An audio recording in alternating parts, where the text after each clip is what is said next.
I called it leaving, cleaving, and loving, building blocks of strong families. When we talk about strong families, we can't help but talk about the parents and the marriage relationship because it's the foundation. And I love here we go. The biblical principles that go along with this topic. There are many. One is that the marriage relationship is a primary relationship. And that is the text that I chose in terms of the title of this particular presentation. Therefore, shall a man leave his family, his father and his mother, and shall cleave unto his wife, and they shall be one flesh. Leaving and cleaving. What does it mean when the Bible says leave and cleave? How many times have you heard people talk about their in-laws? And how many of those times was it a positive thing that was coming next, or something that was not quite so positive that was coming next? Leave and cleave, biblical principle. That's not what I'm going to talk about today, but I wanted you to know that. Mutual respect. In Ephesians, there is a whole list of things that's expected of a marriage couple. And the one that I want to share with you and have you have in mind as we go through today's information is that of mutual respect, submitting to one another out of reverence for Christ. So it's a biblical principle that marriages should be founded on mutual respect.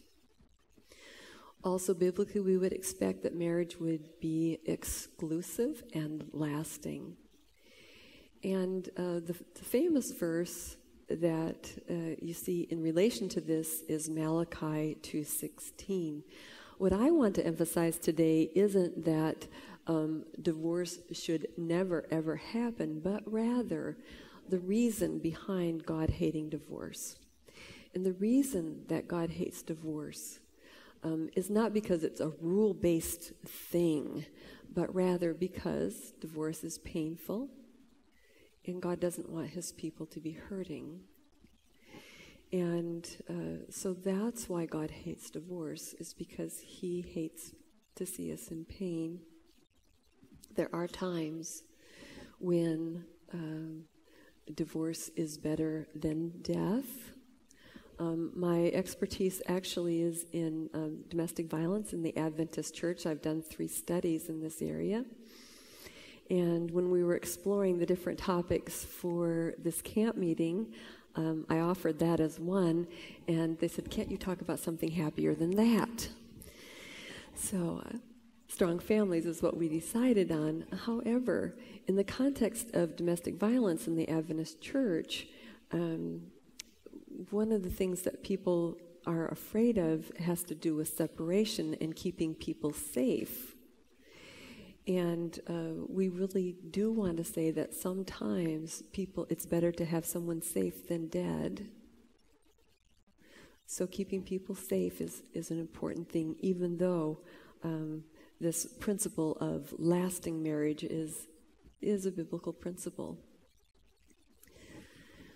The final thing that I'd like to have as the foundation of what we're sharing today is that marriage and the marriage relationship is really a journey. It's very seldom something that happens as the minister says, I do pronounce you. But rather it's an unfolding of life and learning. And I chose this verse to go with that idea. This mystery is profound. And we'll spend some time unraveling some of this marriage mystery in the next few minutes that we have together. The information primarily that I'll be sharing with you today comes from a researcher named John Gottman. John Gottman has been studying longevity in marriage for over 30 years. He started out wondering, what is it that causes divorce? And what is it that helps marriages stay stable? And so he studied people in their marriage relationship in what he called his love lab. It's an apartment that couples would come to, and they would just interact on daily lives. And by studying how they talked to each other, their facial expressions, the words that they said, he was able, over long periods of time, to develop a system of prediction on that marriage, whether it would stay together or whether they would divorce. And he was able to do this as the system developed with a 95% accuracy rate. And not only could he predict whether this couple was going to divorce, but whether they were going to divorce in a short amount of time, about 7 years, or a longer period of time, about 15 years. And so the information that I'm sharing comes from these studies. Couples that stayed married longer knew each other better. Gottman calls those having a well-developed love map. And I'm going to tell you all about love maps. We're going to spend quite a bit of time on that this morning. Also, couples shared fondness and admiration more freely and intentionally than couples that got divorced. And earlier today, when we were talking about the characteristics of strong families, the very first one was admiration and affection. And then it shows up here again in the marriage research. So I'm going to spend a little bit of time talking about that idea of fondness and admiration and what that means. Also, couples that stayed together, those successful couples, dealt with perpetual problems. And the way that they were able to deal with those perpetual problems was through addressing and acknowledging and developing the dreams of their partner. There are actually many more things that this researcher found, but we don't want to keep you here all through the lunch hour and into the afternoon. So we're just going to focus on a few things right now, and this will get you started. And if you want to know more, then I would recommend John Gottman's work. Getting to know you and a love map. What's a love map? And here is an example of one.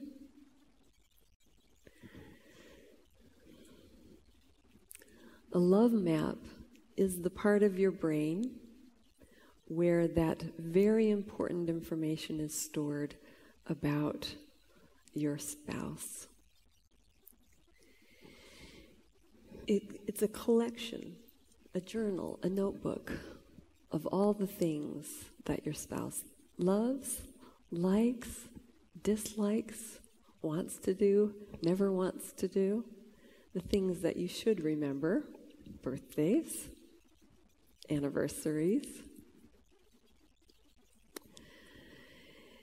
It has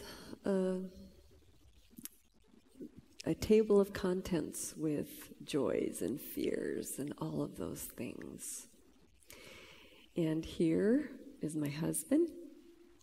And in his love map, he has me. I just am confident about that. And here is Stanley's head. And you can see his brain, where his love map goes. And here's what Rene loves. Oh yes, chocolate is one. Any time of the day or night, I'm available to receive chocolates. You can keep that in mind. Yes, And beach vacations. I'm not one that camps on the beach. I like a resort. And anytime that I can have sand and sun, I'm there. And I must confess, I do like shoes. And Stanley knows all these things.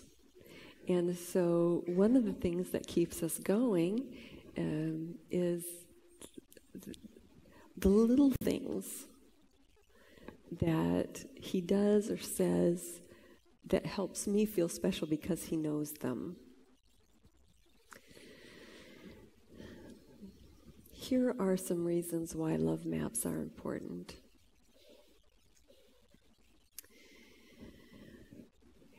If we remember those important dates, then we feel that our partner, that extra special connection with our partner that we wouldn't normally feel. And also, life's a journey. There are many kind of changes that take place over time. I remember moving from my 30s into my 40s, and those of you that were here in the last session, you saw me holding on to my glasses. It was an important transition point, and so now it's just part of life. And Stanley, if I'm down there and it's ready to speak, he'll say, "Where are your glasses?" Because he knows that I need them. But this screen really is helpful. It's big enough I can read it. Love maps help us because they update the changing things that happen to all of us all the time, the things that we're doing, the things that we're feeling, the things that we're thinking. And love maps do not keep stress away from us. There are times like this in all of our lives, but love maps help protect during those times of stress. You know, in Psalms 91, the Lord says, "I will be with you in trouble." And I didn't like that verse very much, but over the years I've come to love it because I know that, I want the verse to say, "I will keep trouble away from you," right? But no, I will be with you in trouble. And that's the same thing with love maps. The more extensive your love map is, the better protection you'll have during those stressful times, because your spouse will know just what to do.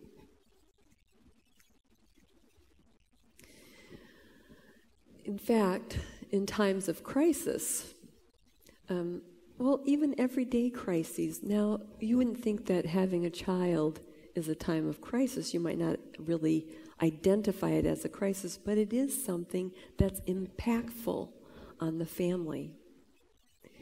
And so for a good majority of couples, having that first child is something that's quite stressful and decreases marital satisfaction. That's true in the United States and in Australia, by the way. But those marriages where the couples were happier and thrived were the ones that had the more extensive love maps. The couples that knew each other better during that very important transition time, they fared better, and marital satisfaction did not go down after the birth of their first child. So there are a lot of ways that love maps are important, and this is just one example. So I don't know if you can read all of this, and you don't need to, but these are ways, questions, ideas that you can think about right now in this moment about your spouse. Do I have the answer to these questions? of the things that are up there. What things do I know about my spouse? And what things are going to be on my immediate list to find out? Favorite meal? Pasta. Not for me, Stanley. When he wants comfort, he wants spaghetti. Special hobbies? For Stanley, it's going to be golf. Honey, it's been a really tough week. Count on golf on Sunday. And I know that it's going to be a nice weekend. One thing that the person would like to change about you? What is that your love person's ideal job? What's your spouse's favorite book, favorite verse, favorite prayer? What's the hope and dream for your kids that you share and that's individual? As Stanley was getting to know me, my girls were 6 when he came into our lives. A few years later, well, we had kind of a long courtship, and we will not talk about that right now. But during that time, he planned a surprise party for me. It was the first and last time he has done that. I do not like surprises, but he didn't know that yet, right? And so when the girls found out that he had planned this surprise party for me, they say, "But Mommy doesn't like surprises." Yeah, I'm not good with surprises. I like to know what's coming. So what they do like and what they don't like is very important. So of this list, take a quick scan of it. Reflect for a moment. What kinds of things do you already know about your spouse? What things do you still want to know?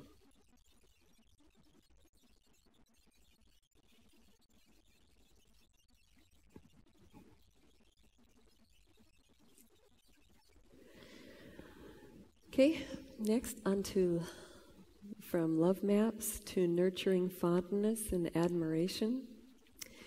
People who are happily married really actually do like each other. It's not just about being in love. It's liking each other. Do you believe your spouse is a good person who is worthy of honor and respect? In your day-to-day relationship, is there affection? Is there respect and praise? Is there a culture that you've followed of appreciation? Now, that's easy to say in happy times, right? When you're getting along. But what happens in angry times? And there will be angry times. In fact, John Gottman didn't find a difference between couples that fought and couples that didn't fight in longevity of their marriage. He found that couples that fought stayed married long time, and couples that fought divorced. But the difference was what was going on internally in their heads during those angry times. If you're saying things in your head even that belittle your partner, instead of what we would hope would be in your head would be something like, "Oh, I hate when he does that," whatever that thing is. But if it's about the person, "He is such an idiot." See, there's a big difference there. So in the angry times, then what comes to mind? So it's something to keep in mind with this one.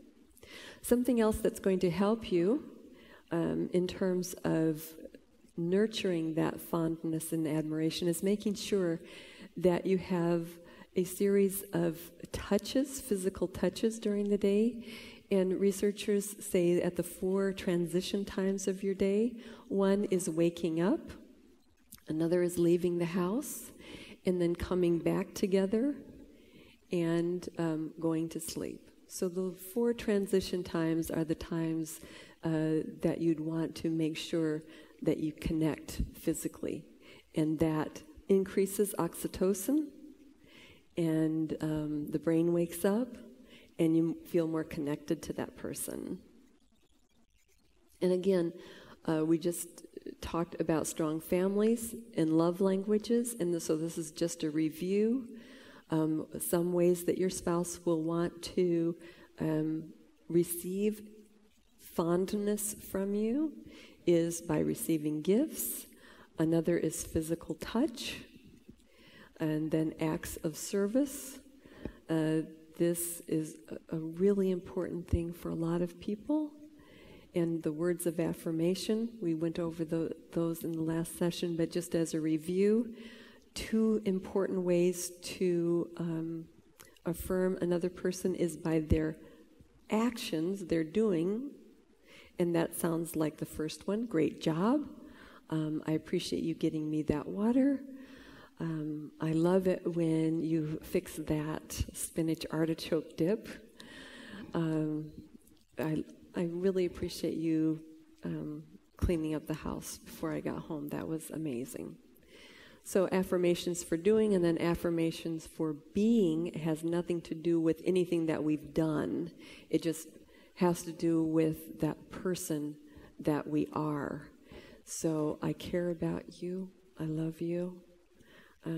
You're the best thing in my life. I love seeing your smile. And then spending time together, and we'll talk about that as well. So that all has to do with nurturing your fondness and admiration.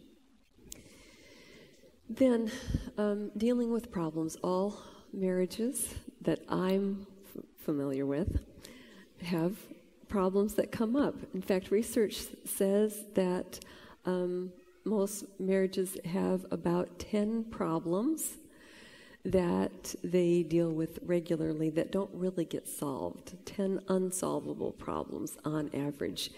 And in those times, does your marriage look anything like this? Can you even see that? Yes, when problems come up, sometimes we put up some barriers to solving those problems. And we want to give you some hints now about how to bring down some of those barriers. 2 types of problems, solvable and perpetual. We want to, of course, address the solvable problems in the typical ways that most of you have learned to, for example, put out some possibilities. Okay, we have this problem. Here are some possibilities. Let's evaluate those possibilities. Choose one. We'll implement it. We'll do it. And then we'll see how it works. We'll evaluate it and move on. So solving the solvable problems, most of you have some skills at that. Where we stumble are those perpetual problems, the ones that keep coming up, and I'm going to talk about that in just a moment. But what we want to do to deal with those unsolvable problems, he wants to have a baby, she doesn't. You can't really generate a lot of alternatives in a situation like that, right? It's not like you're going to have a half a baby and you're going to compromise on that. So it's something that comes up regularly, but it's hard to talk about. So in dealing with the perpetual problems, those ones that don't seem to solve in a marriage, the key to longevity is how we deal with those problems. And one way to do that is by supporting life dreams. And we'll share a little bit more about that momentarily. But we want you to know what we're talking about when we're talking about perpetual problems. Perpetual problems are those that crop up in couples when after you talk something through, or even during the time of talking it through, you feel rejected by your partner. You talk about it, but you don't seem to make any headway. You become more entrenched in your positions, and neither of you are willing to budge. You end up feeling frustrated and hurt when you discuss the issue. Your conversations during these times lack humor and affection. You might start to vilify or belittle each other, and then you disengage emotionally. So that's what we're talking about when we're talking about perpetual problems. And here's what we're suggesting in terms of dealing with those, because it's the successful couples who learn to deal with these perpetual problems. They're the ones whose marriages last. One of the things is to accept and get good at saying, I'm sorry. And Gottman calls those repair attempts. Of Stanley and me, he is much better at saying, I'm sorry than I am.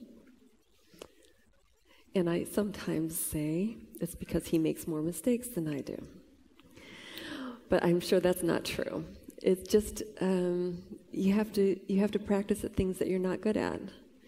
And so if you've not said I'm sorry in a while, give it a try, see how it goes, and make more gestures of repair attempts, and see when your partner is making those attempts as well, if you can receive them a little more graciously than you have last time. A second way to deal with perpetual problems is to find ways to calm yourself and your partner. A few minutes ago, we were talking about love languages. One of Stanley's is touch. And if he can feel touched and connected, then he's more likely to receive something that I have to say. So if we're talking about something difficult, I tend to reach over and make sure that we're connected. That soothes him and helps him during those difficult conversations. Then, usually, what research has found is that the perpetual problems connect in some way to a lifelong dream.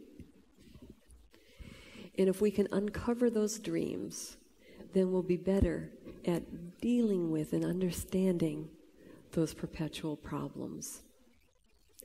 We want to give a message of respect.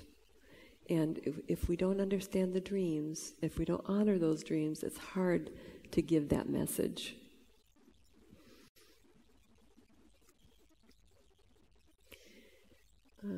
Let's see if I can. One of the things that helps with this is the realization that if we know what's underlying that butting of the heads, what is your dream about this, what is my dream about this, then the conflict can be reduced. And you can see a life dream of someone else up here. This is not my life dream. But it would be really hard for me to support this kind of a life dream of my partner. Do you really want to go up in an airplane and jump out of it? This is not something that I would want to support.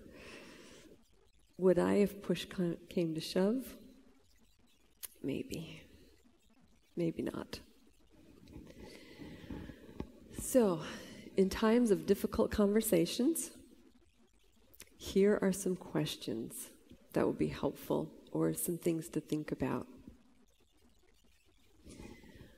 What is it that your ideal dream is here? You want to do this? I want to do this? What's underneath that? Tell me. Why is this so important to you? And then the next step after you say that is listening. And sometimes that's hard to do, especially without interrupting. What do you feel when you think about not achieving this dream. So it's not just about the head, it's about the heart too. You want to understand your partner's feelings about whatever this dream is. Does this dream in any way relate to something in your childhood? You remember love maps, right? Do you remember that shoes was on my list? Now, in my marriage, shoes is not a perpetual problem because Stanley's just as much of a shoe horse as I am. Isn't that right, Georgie? Yes, it is. So, but just for an example, if it were a problem, one of the things in my childhood, we were lower income folks, and shoes was not a high priority for my family. And I had hush puppy shoes. Now, do they have those in Australia? And are they high end or low end? In America, they're low end. And I had to wear these hush puppies. I hated them. So now I have to make up for it in my adulthood with many pairs of shoes. Anyway, so childhood impacts today and what your needs are today, what your dreams are today. It's a good thing to explore that. What are you afraid would happen if this dream was not honored? Is there a deeper purpose or goal for you? So getting at fears, if you can talk about fears and not just about the problem and that perpetual problem, but some of the things that underlie it. You're not going to solve the problem. Remember, it's not solvable. So you accept that it might not be solvable, but you come to a deeper understanding about what that problem means to each of you. I have a short video clip about dreams, making life dreams come true. And I just, as I was preparing, I was thinking you'd be so disappointed if I didn't do something uniquely American. And so I found this clip that actually features baseball. And I'm not a big sports fan myself. I'll admit that. In fact, I'm not at all a sports fan. However, there's something about this clip that's quite compelling in terms of what it means to help someone else's dream come true. You know, in a marriage, in this old world, we tend towards the individualistic. We know what our dreams are, and we know what we want to do to help ourselves move ahead. But then what does it mean for someone else's dream to come true, and what is that going to cost us?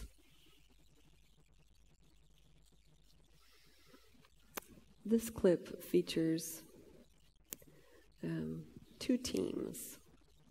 And I want you to keep in mind that we're talking about couples this morning. But imagine yourself as the team that helps the other person make their dream come true. So if you'll keep that in mind as we watch.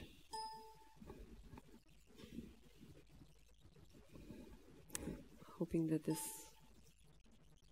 In a small town in the middle of Washington State, on a field inside a chain-link fence, in a game fewer than 100 people saw. A home run memorable not for the distance it traveled, or the game it decided, but for the meaning it carried. The last Saturday in April, the second game of a softball doubleheader between Central Washington and Western Oregon. Well, we were both neck and neck fighting for the conference championship. As a senior, this was Sarah Tucholsky's last chance to win a championship. She'd never hit a home run before, not in college, not in her life. At 5'2", I'm not very tall. I'm more a line drive hitter. I don't hit for power. But in the top of the second inning, with 2 runners on the second pitch, that changed.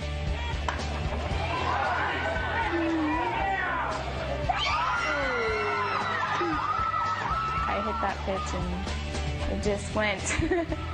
And we're just cheering, and the runners are cheering as they round the base to head home. And then I'm going, where's Sarah? In her excitement, Tucholsky failed to touch first base, so she quickly turned back. Her pitting just didn't pivot with her. And I heard her kind of yell, and she just dropped to the ground, and I was like, oh no. Just fell immediately and was in a lot of pain. Just, I tried to keep my legs straight, but I was in so much pain that I couldn't really keep still. Tucholsky, with a torn ACL, crawled back to first base. She was a long way from reaching home plate and keeping her first and only home run. When she got back to first base, she laid there and she hugged on to first base, and then at that time, I was staring at the base and I go, what on earth are we going to do? And I turned the umpire standing right next to me. I said, what is the ruling if I put somebody in for Sarah? He said, it'll be a 2-run single. If anybody would have, on her team, would have helped Sarah, she would have been called out. That was the problem. None of Tucholsky's teammates were allowed to touch her. That's when Central Washington's Mallory Holtman, a player with more home runs than any other in conference history, a player for the opposing team, spoke up.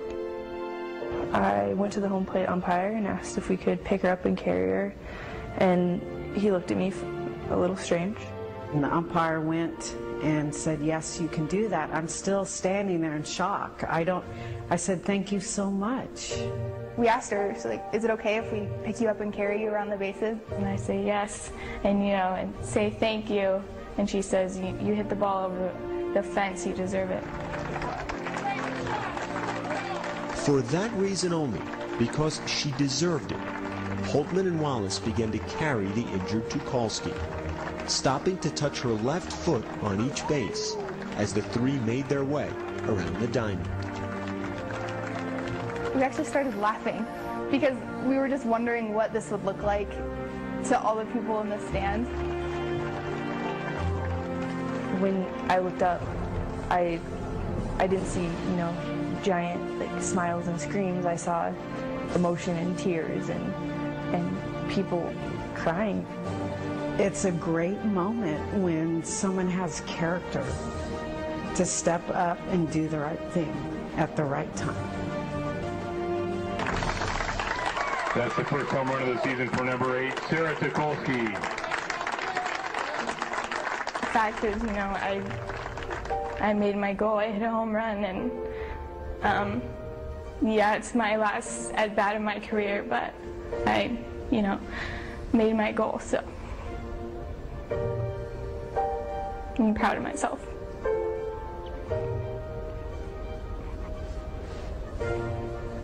Mallory Holtman, Liz Wallace, and the Central Washington team lost the game that day, 4-2. Sarah Tucholsky lost the rest of her season and her career to a knee injury. But for the spirit of sportsmanship, a greater victory, made on a long trot around the bases, a trip that truly touched them all. I have a lot of respect for her and put her in high regards, her and her teammates. And, I can't thank her enough.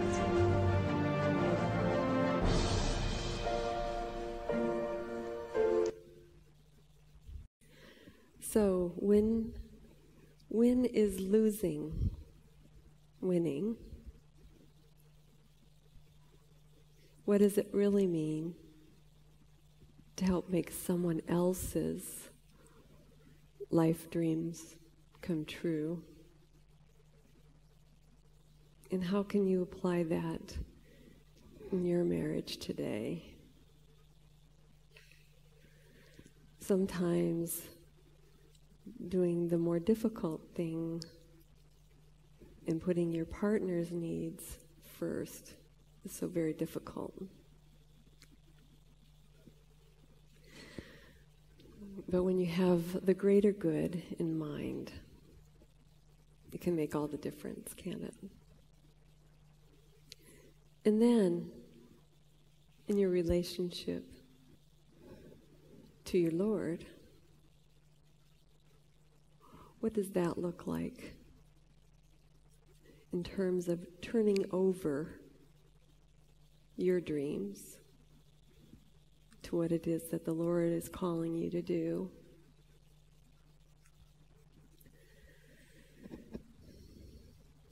I often think of Moses in this situation of life dream. He wanted so much to finish that journey from the wilderness to the promised land. That was his heart's desire. But the Lord had something different in mind, didn't he?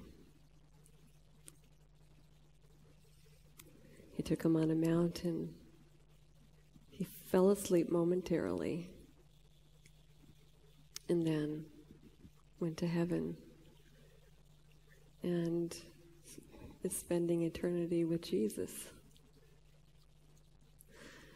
Sometimes our life dreams are focused down here on earth, and those dreams might be better off if we refocused and turned our attention to heaven.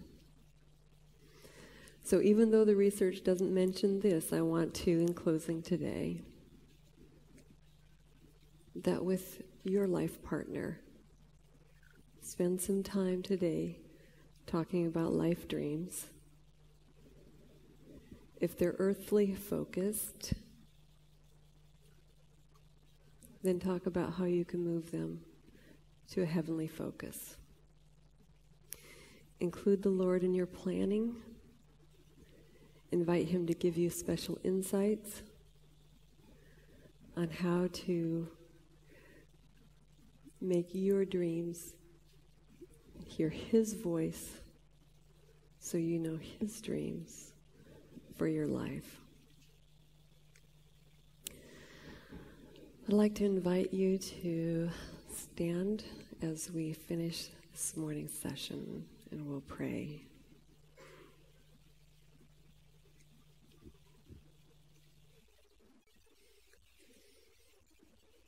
Loving Lord,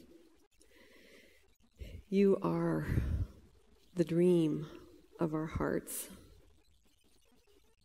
We want you to be the center of everything that we do, all of our thoughts, all of our actions. We want you to be at the center of our marriages, Lord.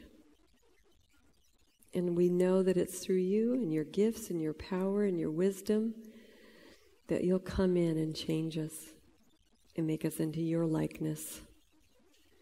Help us to find that first step that we need to take to have a stronger commitment in our marriages and to help others along the way.